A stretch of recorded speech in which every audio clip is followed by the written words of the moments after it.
kualitas? Quality atau mutu itu perlu dikelola. Karena kalau tidak dikelola, maka pencapaian mutu tersebut hanya menjadi sebuah impian. Pasti semua orang ketika membuat sebuah produk, baik barang maupun jasa, harapannya produk itu berkualitas pasti. Kenapa? Karena pasti semua orang ketika mengakses atau membeli produk, baik barang maupun jasa, pasti mereka akan melihat kualitas. Ketika kualitasnya rendah, bisa jadi mereka nggak mau membeli produk atau barang tersebut. Tetapi kalau kualitasnya bagus, meskipun mahal, mereka berani untuk menebusnya. Apa itu kualitas? Kualitas adalah kemampuan produk atau jasa dalam memenuhi kebutuhan pelanggan. Itu adalah kualitas. Kemampuan kapasitas dari produk berupa barang atau jasa untuk memenuhi kebutuhan pelanggan. Ketika misalnya Anda membeli produk sebuah mobil dan keinginan atau kebutuhan Anda adalah mobil itu mobil yang nyaman, mobil yang keren desainnya, mobil yang mudah dioperasikannya, mobil yang hemat bahan bakarnya. Ketika ada mobil, kemudian mobil yang memiliki merek yang cukup dikenal, kemudian purna jualnya. Jadi ketika barang itu hendak dijual kembali tidak begitu jatuh. Ketika kalian mendapati produk-produk dengan spesifikasi barusan, maka kita bisa katakan produk ini berkualitas, produk mobil ini berkualitas. Berikutnya, definisi dari kualitas adalah totalitas tampilan dan karakteristik produk atau jasa yang berusaha keras dengan segenap kemampuannya memuaskan kebutuhan tertentu. Totalitas tampilan dan karakteristik produk. Tampilan itu appearance. Kayak katakanlah kalau misalnya kalian membeli laptop.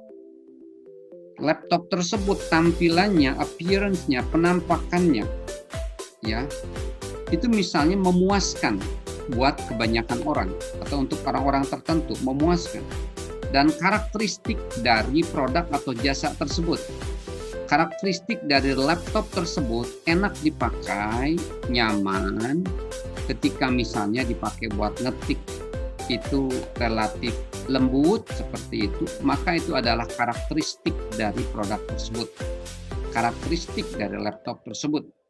Jadi tampilan dan karakteristik produk atau jasa yang berusaha keras dengan segenap kemampuannya memuaskan kebutuhan tertentu. Bagi orang-orang yang mempunyai katakanlah orang-orang tertentu itu, misalnya buat mahasiswa mungkin produk laptop dengan harga 2 juta sampai 3 juta atau 3 juta sampai 4 juta. Dengan misalnya tampilannya yang ringan, kemudian juga spesifikasinya yang cukup baik, dengan ukuran standar bagi seorang mahasiswa. Bisa jadi harga 3 juta itu udah sangat keren. Karena levelnya memang kebutuhan mahasiswa. Tapi bisa jadi buat saya yang tingkat kebutuhan penggunaan laptopnya lebih tinggi, bisa jadi walaupun baik bagi mahasiswa itu harga 3 juta, 4 juta itu sudah lumayan, sudah cukup, tapi mungkin buat saya belum cukup. Karena saya bisa jadi mengoperasikan laptop atau komputer itu untuk kebutuhan yang lebih banyak. Jadi intinya, definisi kualitas adalah kemampuan produk atau jasa, itu kata kuncinya. Kemudian yang kedua adalah totalitas tampilan dan karakteristik. Jadi totalitas. Jadi kualitas adalah sebuah totalitas. Kualitas adalah sebuah kemampuan. Kemampuan dari produk atau jasa memenuhi kebutuhan pelanggan. Pelanggan melihat kualitas dari beberapa dimensi. Jadi pelanggan kita semua yang ada di sini melihat kualitas itu dari beberapa ukuran. Yang pertama, conformance to specification, sesuai dengan spesifikasi. Maknanya pelanggan kita berharap produk atau jasa yang kita beli itu memenuhi atau melebihi tingkat kualitas tertentu seperti yang diiklankan. Jadi sesuai dengan spesifikasi. Kita ketika katakanlah melihat sebuah iklan mobil, katakanlah mobil Pajero, Mitsubishi Pajero. Kemudian ketika kita ingin membeli produk tersebut, mobil tersebut, begitu, di dalam benak kita sudah menggambarkan sebuah mobil Pajero dengan tampilan yang gagah, dengan mesin yang kokoh, kemudian dengan fitur-fitur yang menarik, yang sangat mungkin modern dan sebagainya. Nah, ketika kita datang ke showroom mobil Pajero, tentu yang kita harapkan adalah apa yang di dalam gambaran kita, spesifikasi Pajero seperti yang diiklankan, seperti yang diceritakan oleh orang, itu sesuai ya dengan kenyataannya. Yang kedua adalah value, nilai, memberikan nilai. Value atau nilai itu menunjukkan seberapa baik produk atau jasa mencapai tujuan yang dimaksudkan pada harga yang pelanggan bersedia untuk membayar. Begitu. Jadi nilai dari jasa seorang tenaga medis kesehatan, ya, untuk bisa menjadikan seseorang itu kembali sehat, saya rasa itu sangat tinggi. Karena dengan orang itu sehat, tadinya pusing, mahnya kambuh, ketika diobati dengan segera, misalkan dengan waktu yang tidak lama, mahnya itu sembuh, kemudian pusingnya hilang, badannya segar kembali, dan dia bisa bekerja dan bisa mencari uang. Maka jasa yang diberikan oleh dokter tadi dengan menunjukkan resepnya, dengan kita membeli resepnya, itu menunjukkan nilai yang setara dengan uang yang dikeluarkan. Karena apa? Uang yang dikeluarkan untuk membeli produk itu, untuk membeli produk kesehatan tadi, untuk membeli jasa dokter tadi, itu seimbang ya dengan hasilnya yang diperoleh, yakni kesehatan. Katakanlah membayar dokter dengan obatnya, katakanlah 100.000. Ya, dokternya bukan dokter spesialis katanya. Tapi dengan 100.000 itu tadinya sakit, kemudian menjadi sehat. Dengan sehat bisa menghasilkan lebih dari 100.000. Itulah nilai. Fitness for use, cocok untuk digunakan. Kecocokan untuk digunakan menunjukkan seberapa baik produk atau jasa mewujudkan tujuan yang dimaksudkan. Ketika kita membeli, katakanlah pulpen sederhana saja, ya, tentunya kita membeli pulpen itu untuk menulis. Nah, ternyata pulpen itu tidak jalan, tidak bisa digunakan untuk menulis, berarti itu tidak terjadi kecocokan. Ya, tidak terjadi kecocokan antara produk pulpen dengan tujuan yang dimaksudkan oleh kita, yakni untuk menulis. Berikutnya support. Ya. Bahwasanya pelanggan melihat kualitas itu dari dimensi dukungan yang diberikan oleh perusahaan. Ya. Dukungan itu bisa jadi dalam bentuk after sale service misalnya. Layanan purna jual. Katakanlah produk kayak misalkan Dwiki jual misalkan lemari, ternyata setelah diterima oleh konsumen terjadi kerusakan, ternyata ada yang rusak, lemarinya di dalamnya misalnya retak. Maka kemudian Dwiki ini karena berprinsip pada support tadi yang merupakan dimensi dari kualitas, ya, dan ini merupakan hal yang dilihat oleh pelanggan, maka kemudian bisa jadi mengganti produk tersebut dan akhirnya pelanggan merasa puas. Maka itu adalah dimensi kualitas. Berikutnya adalah psychological impression atau kesan psikologi. Orang sering mengevaluasi kualitas produk atau jasa atas dasar pesan psikologi, iklim, citra, estetika. Jadi ada orang katakanlah berani membayar mahal untuk makan di cottage atau di di rumah makan yang konsepnya konsep kembali ke alam, back to nature. Karena apa? Karena memberikan sebuah kesan psikologi. Kembali ke alam dengan kesejukannya, dengan kedamaiannya.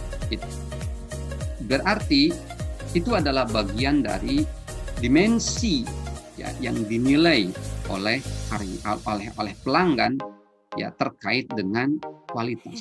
Jadi pelanggan melihat kualitas itu dari dimensi sesuai atau tidak dengan spesifikasi, bernilai atau tidak, cocok nggak ketika digunakan, ada dukungan nggak dari perusahaan, dari produsen, kemudian ada kesan psikologis nggak terhadap produk tersebut.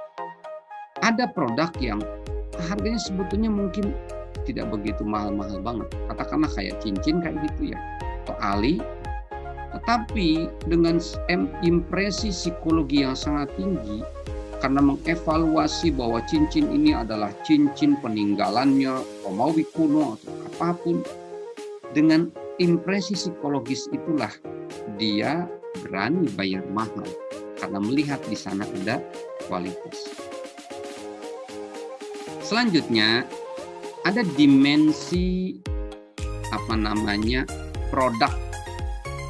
produk manufaktur ya dalam kacamata konsumen. Jadi ada dimensi kualitas produk manufaktur dari kacamata konsumen. Apa dimensi itu? Apa ukuran kualitas untuk produk manufaktur? Produk manufaktur itu adalah produk barang. Kayak kita membeli kursi, kita membeli meja, kita membeli mobil, kita membeli pulpen. Itu adalah barang-barang manufaktur. Pertama adalah dari sisi performance, dari kinerjanya. Ya, dari prestasi kerjanya dari produk tersebut. Menunjukkan dasar bekerjanya karakteristik produk. Ya, misalnya seberapa baik mobil dapat dikendalikan. Ya. Seberapa enak mobil bisa digunakan, itu kinerja, performance. Jadi ketika kita membuat sebuah produk manufaktur, makanan ke, minuman ke, atau alat-alat rumah tangga atau apapun, maka ketika kita berbicara kualitas, di mata konsumen yang paling pertama dia akan lihat adalah performance, kinerja, sejauh mana produk tersebut bekerja. Yang kedua adalah feature.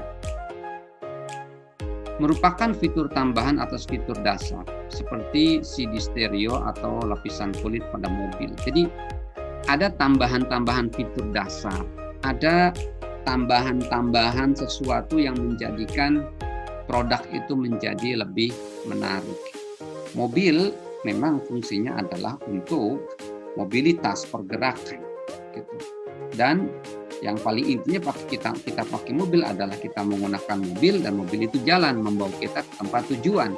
Itu yang paling utama. Ya, buat apa mobil sekeren apapun, Alphard sekalipun dengan yang mewah, ruangan yang luar biasa, tapi dia tidak bisa jalan. Dia tidak bisa menghantarkan kita ke tempat yang kita tuju. Ya, buat apa? Nah, setelah performance itu dituntaskan, maka feature akan tetapi setelah performance dituntaskan, feature merupakan sesuatu yang menjadi ukuran kualitas. Jadi mobil yang nyaman dan juga cantik tampilannya, maka itu yang akan menjadi ukuran kualitas menurut kacamata konsumen. Yang ketiga adalah reliability, keandalan yang menunjukkan probabilitas produk bekerja dengan baik dalam jangka waktu tertentu. Jadi keawetan, tingkat awetnya begitu. Itu yang akan dilihat oleh konsumen. Berikutnya conformance, tingkatan seberapa kemampuan produk memenuhi standar yang telah ditentukan sebelumnya. Katakanlah layanan jasa pada rumah sakit misalnya. sudah ditentukan standar oleh pemerintah, layanan rumah sakit harus sopan, ramah, harus jujur dan sebagainya. Maka conformance ini adalah tingkatan seberapa kemampuan produk misalnya yang telah ditentukan sebelumnya. Kalau tadi contohnya dalam sisi jasa ini misalkan barang. Jadi barang misalnya pulpen. Jadi standar pulpen itu ya misalkan bisa menuliskan dengan baik. Maka produk yang bagus dari pulpen ya harus mampu digunakan untuk menulis dengan baik. Berikutnya adalah durability. Menunjukkan berapa lama produk akan berakhir sehingga tidak dapat digunakan lagi atau sampai memerlukan penggantian. Jadi keawetannya. Serviceability, kemudahan produk untuk diperbaiki, kecepatan memperbaiki dan kompetensi petugas perbaikan. Jadi produk-produk itu makanya ada service center untuk produk-produk elektronik, karena ini merupakan dimensi dari kualitas produk manufaktur. Berikutnya aesthetics, menunjukkan bagaimana produk apabila dilihat, dirasakan, suaranya, baunya, atau selera yang ditimbulkan. Ada nilai estetikanya. Bolu ataukah bolu misalnya katakanlah kue bolu itu. Ya, rasanya mungkin sama, tetapi karena ada nilai estetik yang bisa diciptakan oleh si produsennya, maka bisa jadi mempunyai harga yang lebih tinggi. Safety merupakan jaminan keselamatan bahwa pelanggan tidak menjadi sakit atau luka karena produk tersebut. Tingkat keamanan, keselamatan pelanggan. Other perceptions, yaitu persepsi subjektif karena merek iklan dan lainnya. Jadi persepsi yang sifatnya berdasarkan penafsiran dari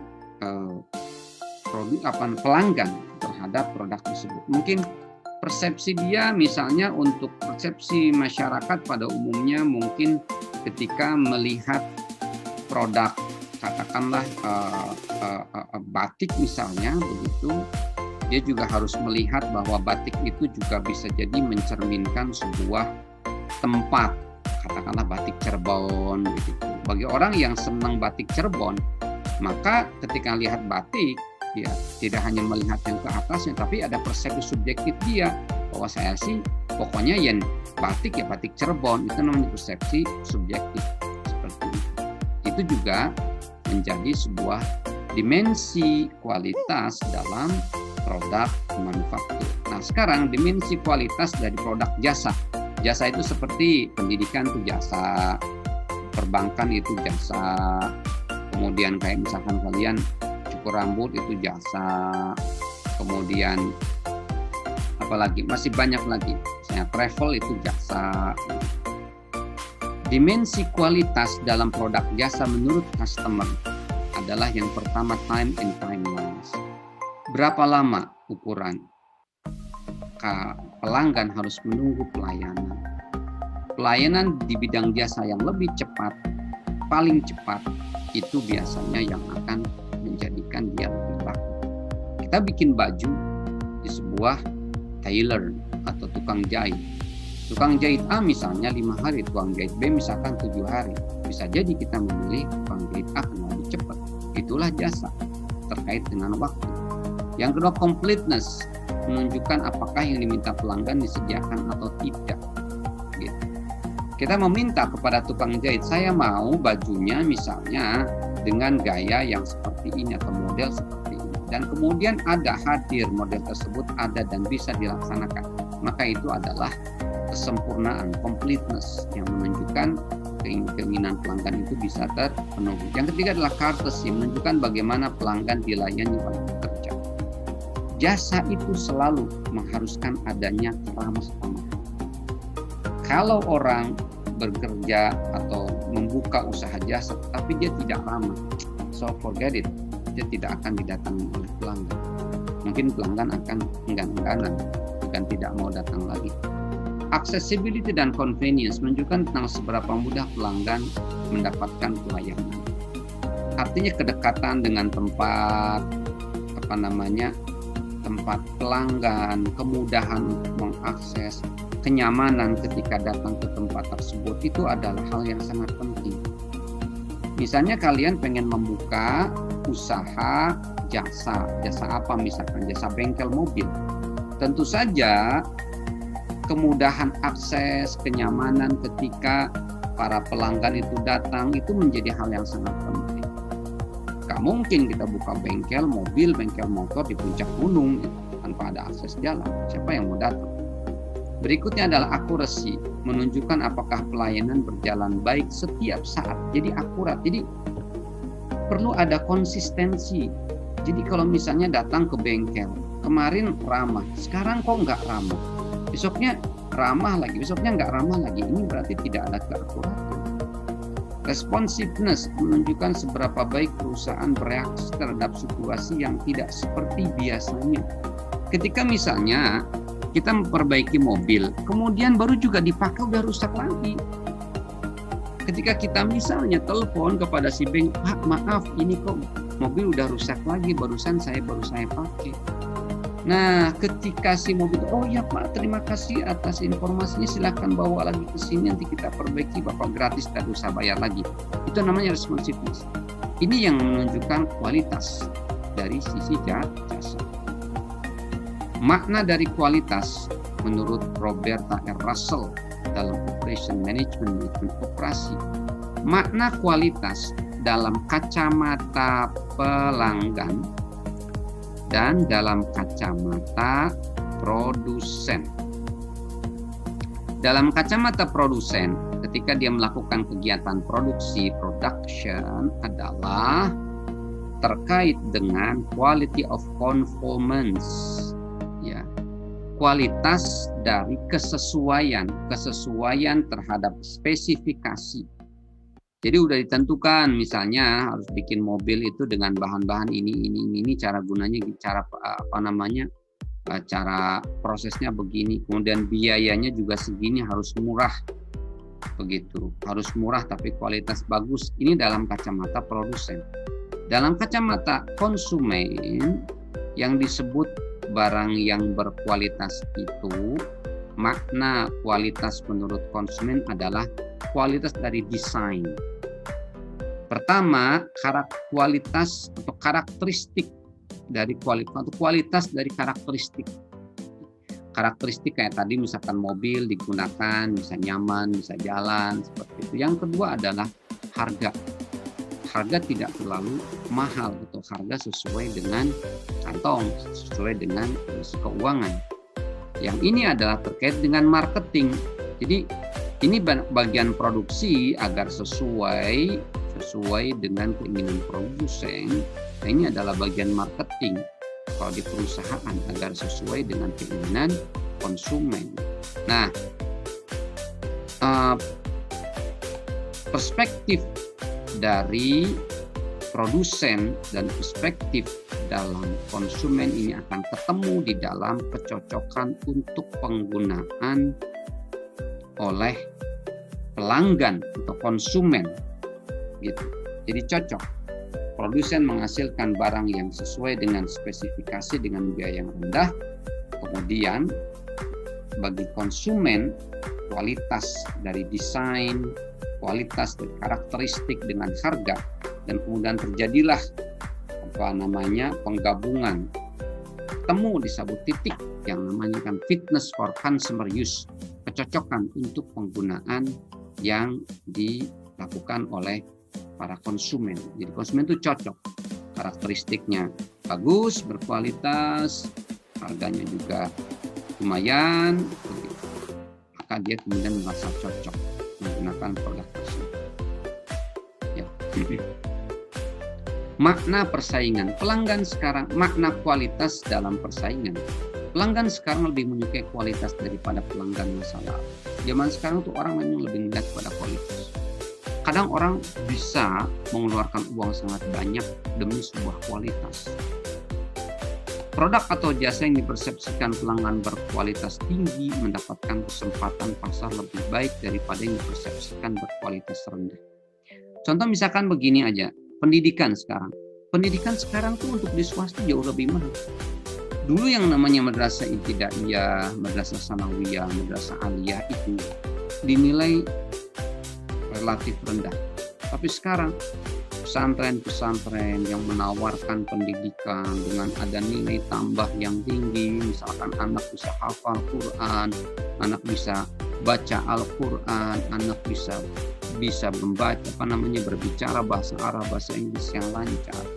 Itu ditawarkan dengan harga yang mahal, masuknya sampai 18 juta, lebih mahal daripada masuk perguruan tinggi. Itu ternyata orang pada mengejarnya. Walaupun ada sekolah-sekolah SD, SMP, SMA yang gratis karena mendapatkan dana support dari pemerintah, mereka tetap memilih sekolah-sekolah yang berbayar dengan mahal.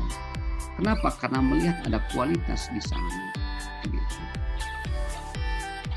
Nah, apa implikasi dari kualitas terkait dengan keterlibatan dari pekerja?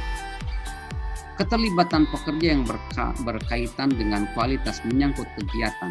Jadi ketika kita bicara masalah kualitas dan kemudian kita berbicara dari aspek pekerja, maka untuk bisa menciptakan kualitas dari aspek pekerja, keterkaitan dengan pegawai, karyawan, staf, maka yang pertama yang harus dilakukan adalah perubahan budaya. Harus ada perbaikan budaya agar dari karyawan agar bisa menciptakan kualitas. Kan tetapi tantangan utama dalam mengembangkan budaya itu adalah terkait dengan total quality management. Nanti akan dibahas di bawah. Tentang mendefinisikan pelanggan, mengartikan pelanggan. Apa yang dimaui oleh pelanggan, itu adalah tantangan. Terdapat dua macam pelanggan, ada external customer dan internal customer. External customer adalah orang atau perusahaan yang membeli produk atau jasa. Anda membuat produk, maka kemudian produk itu dibeli oleh orang luar, baik perusahaan pun perorangan, maka mereka adalah external customer. Internal customer adalah pekerja dalam perusahaan yang tergantung pada output dari pekerjaan lainnya. Ini ternyata customer itu tidak hanya customer yang dibayangkan oleh kita. Karyawan, pekerja yang bekerja di perusahaan yang bergantung pada output dari pekerja lainnya, itu juga bagian dari sebuah konsep customer. Jadi katakanlah di dalam sebuah wilayah kerja di mana karyawan ini akan menunggu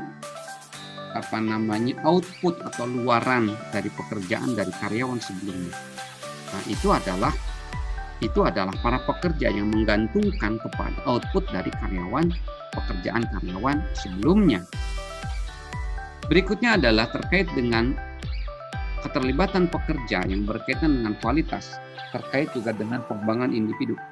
Bahwa karyawan kalau ingin mampu mensupport kualitas, maka harus dikembangkan individu dengan misalkan on the job training. Berikutnya adalah penghargaan dan insentif. Karyawan jika ingin menghasilkan produk yang berkualitas, maka harus dihargai karyawan tersebut dan diberikan insentif. Kemudian perbaikan manajemen kualitas. Manajemen kualitas tidak dapat dipisahkan dengan usaha terus-menerus untuk melakukan perbaikan atau continuous improvement. Kualitas itu harus terus diupayakan, terus berkelanjutan. Sudah naik pada level segini, level 5, berkualitas, naik lagi ke level 6, 7, terus kualitas itu ditingkatkan terus-menerus. Namanya continuous improvement.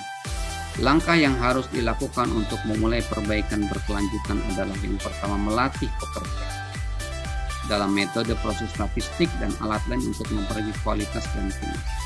Latih pekerja, di training pekerja. Kalau misalnya kayak kampus UGJ misalnya ingin meningkatkan kualitas layanan kepada mahasiswa, maka di training para dosennya, meningkatkan kualitas layanan kepada masyarakat dalam pengabdian masyarakat, maka di training para dosennya, para stafnya. Dan kemudian yang membuat metode tersebut menjadi operasi harian. Jadi metode untuk melatih para karyawan, metode untuk senantiasa menjadi lebih berkualitas dalam hal pelayanan dan sebagainya, itu menjadi kebiasaan sehari-hari. Berikutnya, membangun tim kerja dan keterlibatan pekerja. Bikin tim yang solid untuk menyelesaikan sebuah pekerjaan. Di dalam misalnya perusahaan manufaktur, perusahaan mebel misalnya, maka untuk memulai perbaikan itu adalah latihlah pekerja, jadikan pelatihan, belajar itu menjadi operasi keseharian. Kemudian membangun tim yang membuat sebuah produk gitu. Dan terlibat, setiap pekerja itu berkontribusi, diajak untuk berkontribusi bagaimana caranya untuk bisa menghasilkan produk yang terbaik. Memanfaatkan alat pengambilan keputusan dalam tim kerja dan pemilikan operator dalam proses. Artinya alat pengambilan keputusan misalnya berupa musyawarah, berupa diskusi, berupa mengajak atau konsultasi kepada bawahan, itu adalah alat untuk pengambilan keputusan. Itu perlu dilakukan untuk memulai perbaikan. Berikutnya adalah perbaikan terus-menerus dilakukan melalui suatu siklus. Ya, siklusnya adalah seperti berikut ini. Nih, plan, do, check, and act. Rencanakan, lakukan, cek, tindakan. Ya, penjelasannya begini. Plan, tim menyeleksi proses, aktivitas, metode, mesin, atau kebijakan yang perlu perbaikan.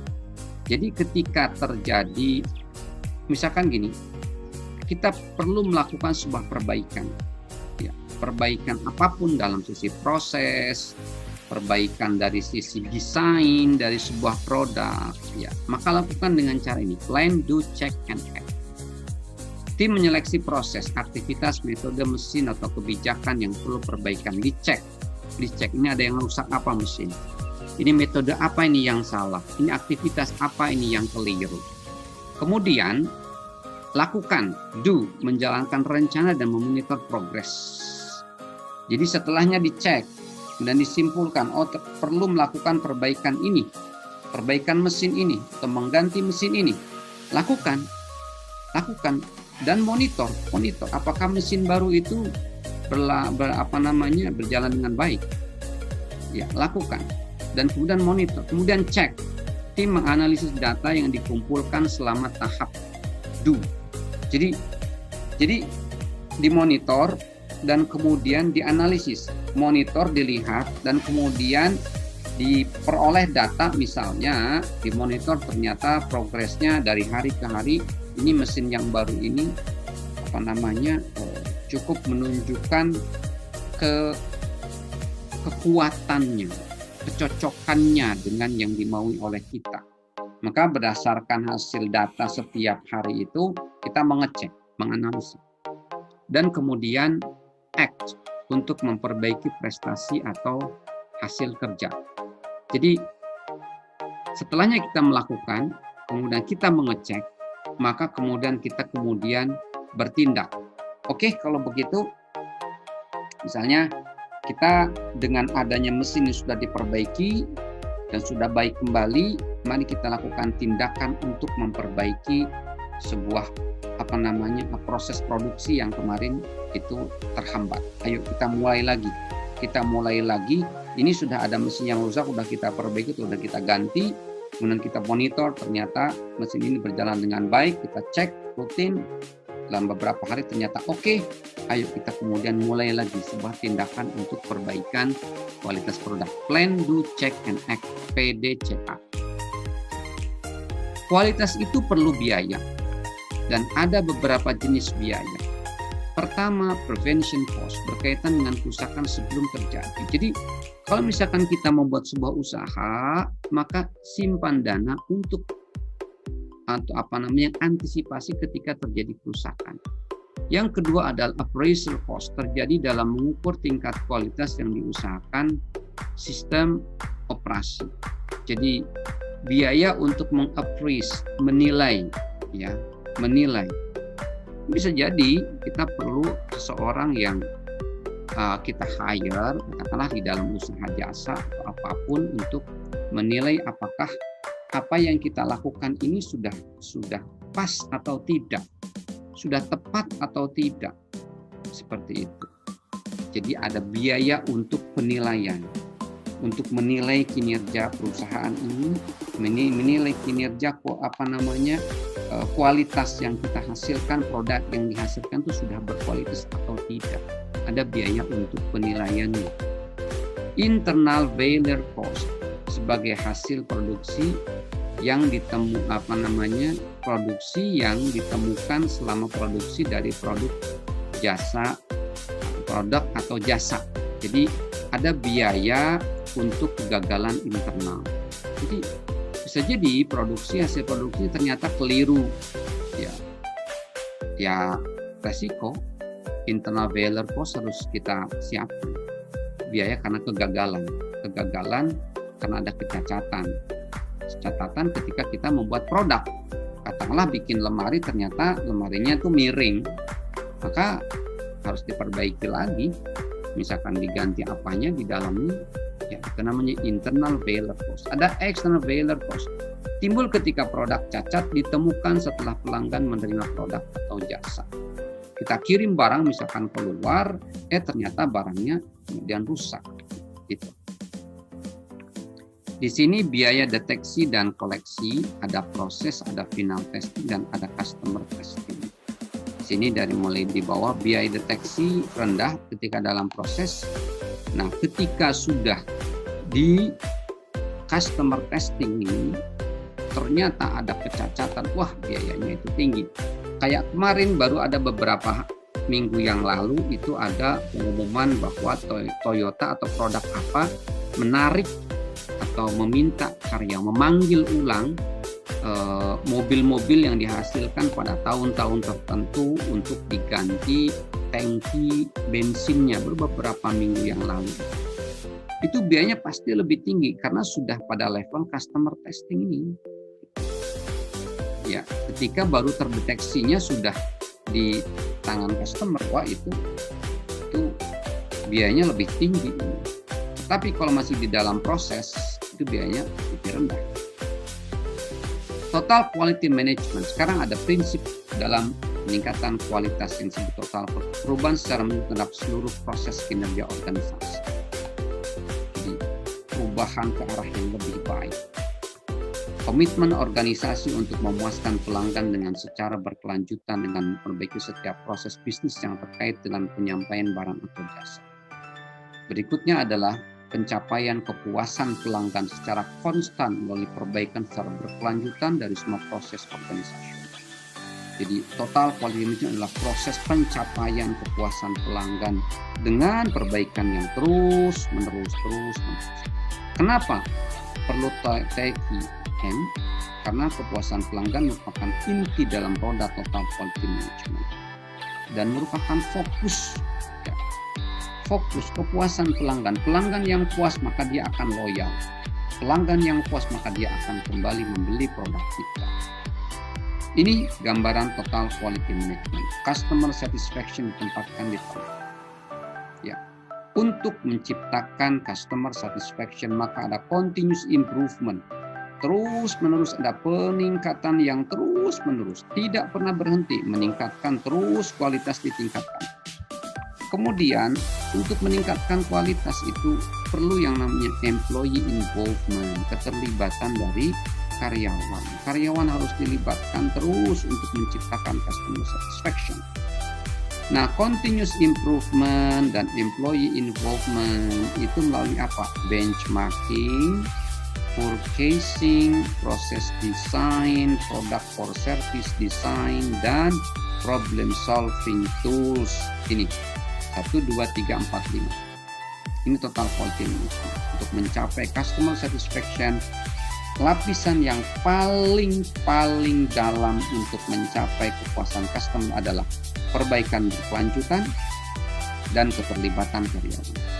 Lapisan berikutnya adalah benchmarking, forecasting, process design, product service design, dan problem solving tools.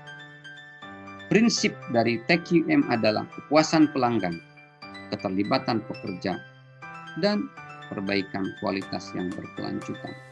Oleh karena itu diperlukan tadi benchmarking, desain produk, desain jasa, desain proses pembelian, dan alat penyelesaian masalah.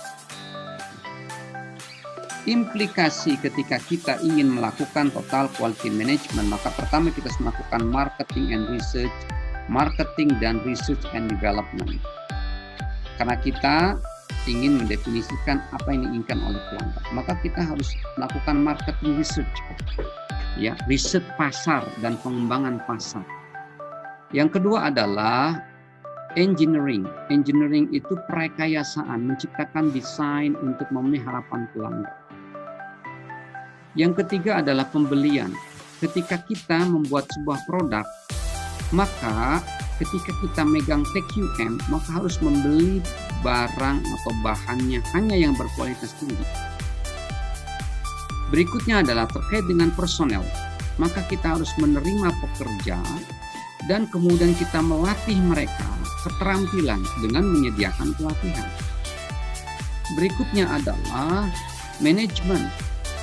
Jadi dalam hal pengelolaan harus menjaga arus yang lancar dari proses produksi dan jasa. Jadi proses pengelolaan produk dari awal sampai akhir, input, proses, output itu harus dijaga dengan lancar. Yang berikutnya adalah pengapalan, artinya packing, harus mencegah kerusakan produk. Jadi makanya packing produk-produk yang bagus itu biasanya rapi sekali.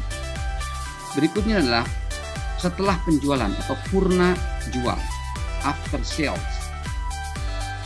terkait dengan pelayanan kualitas. Jadi setelahnya barang itu dijual, tetap kita jaga bagaimana produk itu tetap bisa digunakan. Ketika ada kerusakan maka ada garansi seperti itu. Kualitas merupakan komponen kunci dari strategic planning. Perusahaan memiliki tujuan strategik, visi atau misi yang fokuskan pada kepuasan pelanggan melalui kualitas. Maka implikasi dari TQM, perusahaan harus bikin yang namanya perencanaan strategik. Ada visi, ada misi, yang mana visi dan misinya adalah fokus kepada kepuasan pelanggan melalui pemberian kualitas dari produk. Rencana strategis harus memuat tujuan yang tinggi untuk kualitas. Tadi strategic planning ini rencana strategik harus memuat tujuan yang tinggi. Jadi fokus perusahaan ini kepada kualitas. Berikutnya, TQM memerlukan kepemimpinan yang kuat, strong leadership, kemampuan untuk mempengaruhi orang lain yang sangat kuat. Karena kepemimpinan merupakan kunci keberhasilan rencana strategik. Karena dengan kepemimpinan yang kuat, membuat keputusan tentang kualitas itu sebagai strategi penting dalam strategi perusahaan.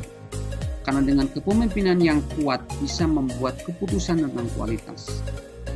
Dengan kepemimpinan yang kuat bisa menciptakan lingkungan yang kondusif yang ditujukan untuk manajemen kualitas.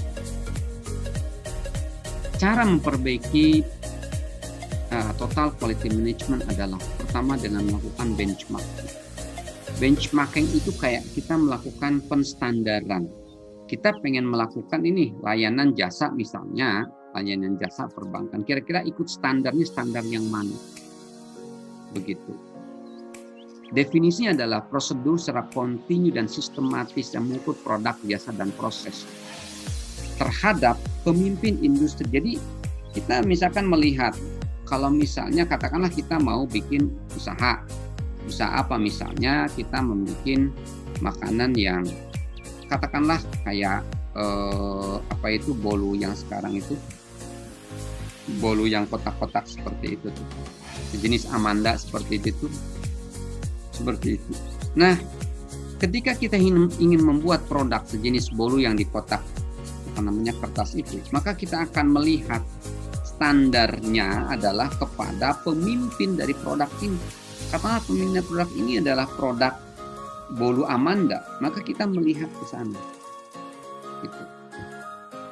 Ketika kita ingin menstandarkan produk kita, maka ada 4 langkah dasar. Pertama, kita mengidentifikasi produk mana atau jasa apa atau proses apa yang kita jadikan sebagai benchmark, sebagai standar. Kemudian yang kedua, menganalisis kira-kira gap antara produk kita dengan mereka sejauh mana. Yang ketiga adalah menciptakan tujuan dan menjaga hubungan dengan manajer yang menyediakan sumber daya untuk menyelesaikan tujuan tersebut. Jadi ketika kita hendak membuat produk yang sama dengan produk pesaing kita atau produk benchmark kita, maka harus ada upaya mengintegrasikan dari sumber daya yang ada di dalam perusahaan untuk bisa mencapai keinginan sesuai dengan yang jadi benchmark tadi. Berikutnya adalah action, membangun tim yang cross fungsional, ya, yang dari mereka yang paling terpengaruh oleh perusahaan, mengembangkan rencana tindak dan penugasan tim, menjalankan rencana, memonitor progres dan mengkalibrasi benchmark apabila perbaikan sudah dilakukan. Jadi action. Setelahnya kita melihat, produk, misalkan kita mau bikin produknya adalah produk bolu, Amanda menjadi salah satu benchmark kita. Kita analisis kira-kira gapnya antara produk kita dengan produk Amanda sejauh mana. Setelah kita menganalisis itu, ayo kita bersatu padu secara internal, manajer dan karyawan untuk bisa menciptakan produk seperti produk Amanda. Kemudian setelah itu action, bertindak. Utamanya benchmark itu ada competitive benchmarking berdasarkan pada perbandingan daerah industri kompetitor, functional benchmarking membandingkan bidang seperti administrasi, customer service, sales operation dengan outstanding firm dalam setiap industri, dan internal benchmarking menyangkut penggunaan unit organisasi yang mempunyai nilai superior sebagai benchmark untuk unit lain. Berikutnya, untuk memperbaiki kualitas itu, kita harus melihat product and service design. Jadi desain layanan dan desain produk itu penting untuk memperbaiki kualitas. Berikutnya adalah proses desain proses yang digunakan untuk menghasilkan barang dan jasa, quality function deployment, penyebarluasan fungsi kualitas. Jadi kunci untuk memperbaiki kualitas unit tekim adalah dengan menghubungkan desain produk atau jasa dengan proses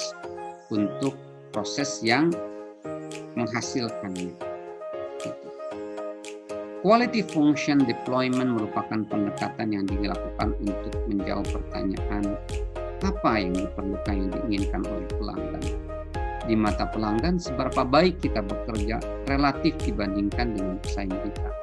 Apa ukuran teknis yang berkaitan dengan kebutuhan pelanggan kita. Kemudian apa hubungan antara suara pelanggan dengan suara teknisi, suara dari karyawan. Jadi apa yang dimulai oleh pelanggan, bagaimana yang dikatakan oleh karyawan. Kemudian bagaimana performance produk dan jasa kita bandingkan dengan pesaing kita, dan kemudian titik pertukaran. Dan yang terakhir adalah untuk kita bisa memperoleh produk yang berkualitas, maka harus dan sesuai dengan tadi prinsip dari TQM adalah purchasing consideration. Kualitas input dapat mempengaruhi kualitas pekerja perusahaan. Dan barang berkualitas buruk yang dapat dibeli dapat berpengaruh merusak pada perusahaan dan bisa merusak juga pada semangat karyawan. Seperti itu saya kira.